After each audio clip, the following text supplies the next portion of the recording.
So next up, we'll have Dr. Chen kind of introduce us into the clinical trials session and some of the ongoing clinical trials, and some of our pharmaceutical companies will present their data too. So go ahead, John. Great. So we're just going to briefly go over clinical trials and why we do them.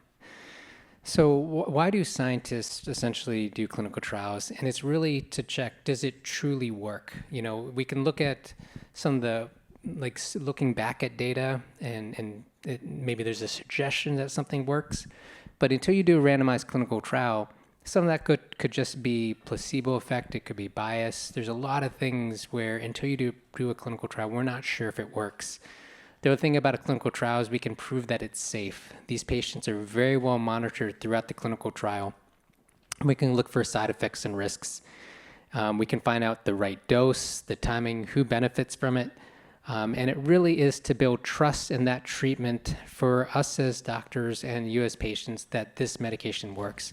Again, this randomized clinical trial is the gold standard in terms of finding the correct treatment.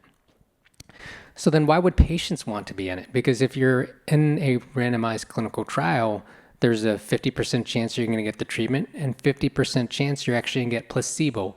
And what I mean by placebo is it's essentially just, you know, salt water you might be getting instead of the actual treatment. So why would patients want to be in a trial where there's only a 50% chance you're going to be getting a treatment?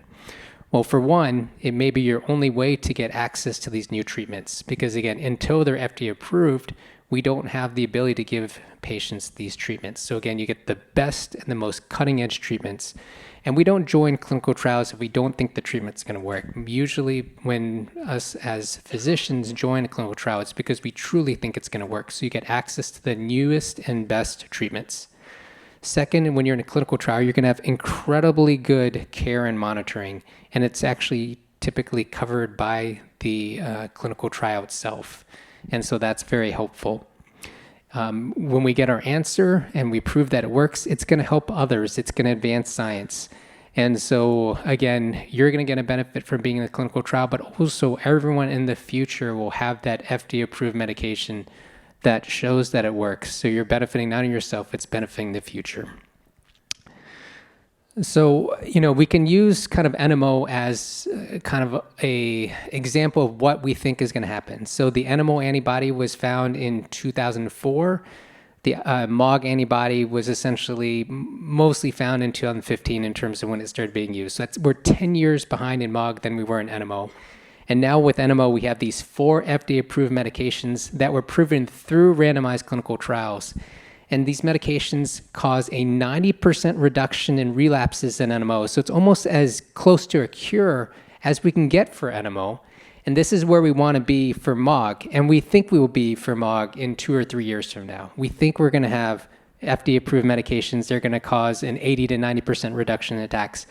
But until we do these clinical trials, we still struggle prescribing them because insurance companies don't pay for them.